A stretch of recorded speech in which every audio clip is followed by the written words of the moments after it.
Hey you guys, welcome back to another episode of Southern Latitudes. I'm Robin. The sun is just coming up. You see the pink in the sky. And I wanted to go to bed early, wake up early because today's the day.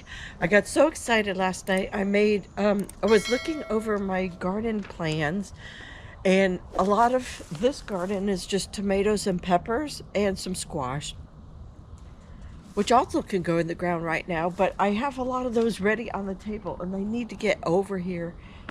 And so last week I actually cleared this garden. I did put it on video, but it's attached to my extracting the stevia, and I had a little oopsies with that, so that video may come out after this one. So if things seem out of order, that's what happened. The other thing, okay, so I still got to finish mowing here. It won't take me very long, but it's like 6:30 in the morning, so I don't want to start with it. And I got the edger going, so I'm going to do all that somewhere in the process, and then I'm going to start moving all the black mushroom compost. Yes. And I'm going to get the squash seeds put in. I'm going to hopefully get the tomato seeds put in. I am going to end up doing a voiceover for this video because it's going to be kind of like take you with me through the day vlog style. And so I'll probably just put my voice over it instead of talking at each point to the camera. Um, yeah, I think that'll be the best way. So I've got everything here, and I've got a garden. I've got grow tables full of stuff that just are ready to come on out here. So come join me for my day, and I'll see you at the end. All right. Hopefully we'll have most of house garden all planted up. Wouldn't that be cool? Oh, but we got to start early, so let's go. Okay. Here we go. I am lifting up all the landscape fabric and all the pins, and it's really nice to work with pretty much a clean palette here. I am starting the first of probably a dozen or so wheelbarrows full of mushroom compost, and pretty much like every three barrels I went ahead and then flattened out that area.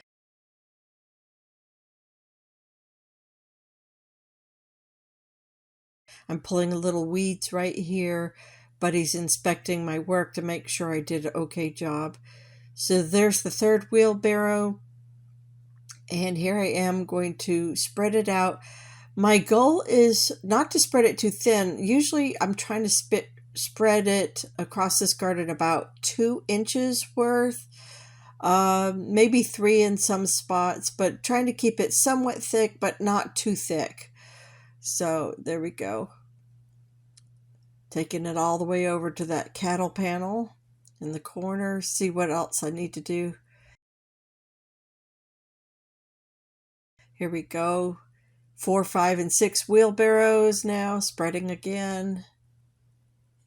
My supervisor is right there, just inspecting my work, making sure the equipment's safe, and make sure it's gonna be perfect for him to lay down into. Boy, he loves fresh dirt and getting in the way of the camera. It was pretty hot. He didn't stay with me all day. So there is, let's see, 7, 8, 9 wheelbarrows. Not too bad. There's Buddy. He's giving up. This is pretty boring work for a supervisor.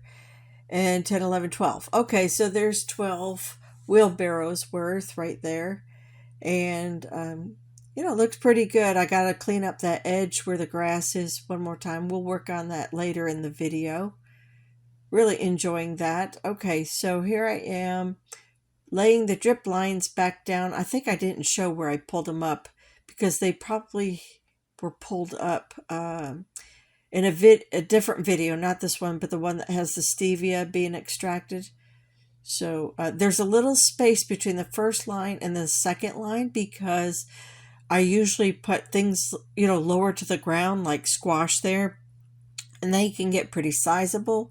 And then I start with something else smaller, and then we have the next 3 lines are pretty tight in there, and then a 4th line behind that. So altogether there are, let's see, 6 drip lines, and you can see me, I'm putting in right now putting the holes in. And so the first one is sunburst patty pan squash from Grow Haas.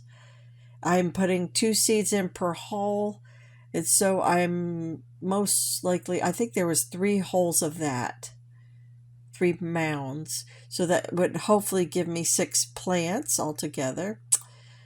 When I weed whacked and mowed the edges, oh boy, I put all the grass right back over my pretty black compost. Okay, so that's going to be the zephyr squash right there. Again, making some holes and divots. I got a squirter right there by my hand, so I'll have to take care of that. Sometimes I don't mind the little squirters, because as long as it mostly makes it into the garden, that's what's important. Okay, again, I had a couple loose ones, but 2 seeds per hole. I believe I've got, was that 4 holes there? I wasn't counting because I was talking. So I think like 6 to 8 squash. Now I have this thing called pickle bush. I've never tried this before. It was just sort of an impulse buy at one of the stores. I don't know, some store. I saw it. I was interested because I'd seen people have a lot of success with cucumbers that were in the form of a bush versus up a trellis. I'll still do the trellising too. But there we go. We have at least 6 pickle bushes for me to try. Okay, here I've repositioned the camera, and I'm taking the hard rake, and I'm making little trenches. So it wasn't in the plans to do this, but as I was going through my box, I was like, okay, let's go through and get some Kuroda carrots. I really do need to clean up that grass line right there. It's just kind of grown over closer into the garden. All right, so this seed was from Haas, and I'm just liberally spreading it across the 2 little rows that are going to come off that drip line and covering them not too deep, 1/4 inch. This was uncoated seed. All of the seed was uncoated at this point. Here we go. And I've got a couple really heavy drip holes in the drip line. Now I'm laying down, these are Julie's paste tomatoes, and I'm trying to find the better ones. And then the 4 at the end are going to be the black strawberry tomatoes, which is a little bit smaller, probably like a 1 to 2 ounce tomato. These Julie's paste tomatoes, have no experience with them, and they're not sold in stores. They're just somebody's saved seed. And so they look pretty good. They were started, I think, around July 19th. And they have managed to survive through a whole mess of heat and humidity. Okay, and here I'm doing all, let's see, in the back row was broccoli tomatoes. That went too fast. And I'm throwing in some peppers. Those are red Marconis back there. And then there's a couple healthy bells and some eggplants. All right, next I am putting in the green bean rows. Jack told me that he really wanted me to emphasize growing green beans because we've already eaten all the spring green beans. So that's what I'm doing. I'm hopefully giving him plenty here, but if not, I think I might even put in another couple rows. I have a couple more rows left over to my right where I am there. I could probably, stomping it down. Oh, hold on, here I am. Well, good morning, you guys. It's the next day because, to be quite honest with you, I overheated. The camera was definitely overheated. The battery got stuck in the camera for a little bit because it was so swollen and hot. And the cicadas were out, and it was just like, go in, cool down. We'll finish it out tomorrow. And I wanted to sleep on it to see if I wanted to do a couple other things to it, the garden here. This is house garden. And so if you hear music, that's actually the local school. They play music for the kids when they start coming into the school. Anyhow, it's kind of pleasant for me when I'm out here working. Let's go through what I planted yesterday and then what I'm going to plant and finish up today. Okay, right here we're going to start off with this little section. Has sunburst patty pan squash in it right here. And then in here, and I think I only had 3 little hills worth with 2 seeds in each hill, even though there's not technically a hill. Then I have 3 or 4 hills of zephyr squash, 2 seeds again in each hill.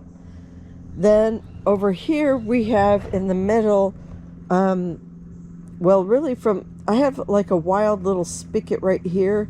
So here over to about this white spot. This is a couple different hills of, they're called like pickling cucumbers. Not just pickling cucumbers, but there's like oh, that's the name, pickle bush. Sorry, it's early. I haven't thought about what that packet said. Pickle bush. So these are not the climbing variety. These are a bush variety. And I've always wanted to try those. I've heard some people have really good luck with them. And so I still will have the pickling climbing variety in salsa garden later. But for right now, I want to throw these mounds in. I wanted to throw these in house garden to see how some early cukes would do. They might not do well with the humidity or if we get a hurricane hit, but it's a risk I'm willing to take. And then over here, it wasn't on my little plan to put Curoto carrots in here, but I had already filled up what I was going to fill in here, my little written out planner. And so it's like, oh, let's put 2 little tiny rows of Curoto carrots in here. And then I'll still do carrots in the other salsa garden like planned. But this will be like a first sowing. The other one will be a second sowing. In this second row right here, we mostly have Julie's, and that's just named after whoever the lady was that saved the seed. These are Julie's paste tomatoes, and they go to, there's a little yellow tank in here somewhere. And so we have quite a few of those, probably well over a dozen. I don't know, but they were doing really well in their pots. And so something got a lot of my Romas. So I didn't put in the Romas yet. I may still put them up front somewhere else. And then here I put in the black strawberry tomatoes. And they're a little bit more like an heirloom. And so we continued with that with red brandywines, and then we get to the end way over here. They're teeny tiny. I have some black brandywines, and yes, they were kind of small, and I actually have one on this row too, next to the peppers. So there's 3 little black brandywines over here, and I purposely put them on the edge, A, because they'll get taller, but B, because I want them on the edge where I can just walk in from this way and grab what I want when they're ready for harvest. Behind everybody over here is, there are 6 red Marconis here, and I think this one on the end is a red Marconi also. And I thought I was planting more red Marconis here, and turned out those are healthy bell peppers. So I'll be able to visually see the difference when they start growing, because they look nothing alike as mature peppers. Back here are the 2 purple shine eggplants, just kind of like a little bonus area where they can get full sun. I didn't want to put them by the Black Beauty eggplant, which is not doing well, and I have no idea why. It looks normal, but it's not putting on fruit, so I guess it's a bee pollination issue. So I really don't understand it. I've never had bee pollination issues in that garden, or in this garden for that matter. So I have no idea. Actually, none of the gardens really, because I usually put my vines in North Garden. Oh, anyhow, for whatever reason, they don't like it. So in here, I have 2 rows all the way down to past this little pepperoncini, I think that is, or it could be Jimmy Nardello. I have 2 rows of those green Italian beans. They're green bush bean from Haas, but they look just like Italian bean. Oh, buddy, don't do that. Until I have some things growing up in here, he's not going to recognize that this is a bad place, so I'll have to keep an eye on him. So down over here, I have the King Arthur bell peppers. I believe I have 2 here. Sorry, I only have 2 of them. I don't really need many more, but that's fine. And then I have a yellow bell pepper, and then again the green beans. And behind all that, I like skipped a row, and then behind all that, I have the amacli tomatoes right there. And I think I don't hold out much hope for those big beef tomatoes. They were in the containers that I cut the tips of the original plants from the spring. They did not look good, and so I don't think they're gonna make it, but I put them in because they're not happy in those containers. And I had two of them come back to life. They already look like they're dying. Oh, sorry, my finger's all over the place. I had two of them look like they were coming back in the house, but they don't look great now this morning. I don't know. And then I have my thyme, which is a little yellow from all the heat, but maybe it's going to make it. And I have two existing other bell peppers, not sure. Bell peppers, I think. I think that's what they are. Some kind of peppers, anyhow, right here. And then I have the King of the Garden lima beans right here. And I accidentally pulled out one that was on this side of the cattle panel when I was weeding. So that bums me out. But I went ahead and for today, just for a few minutes, I'm going to take you over here to the grow table. No, it's not a grow table. It's just supposed to be a regular table. Don't tell Jack I took over another table. So these are the King of the Garden limas / butter beans. And so I have been soaking them overnight. Yeah, close to 20 hours, I would think. And then these are Alabama butter beans, also soaked overnight. Boy, those got swelled real big.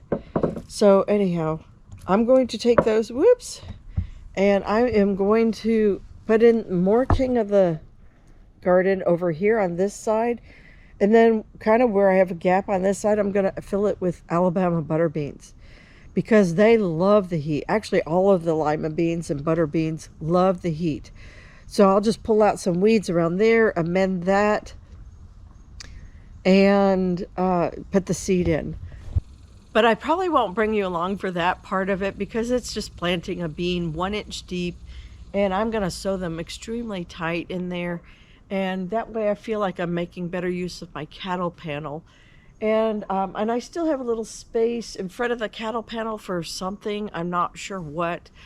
It might be something fast like a radish. It might be, I don't know what I'm going to put there. I honestly have no idea. But it's nice to have a little gap left.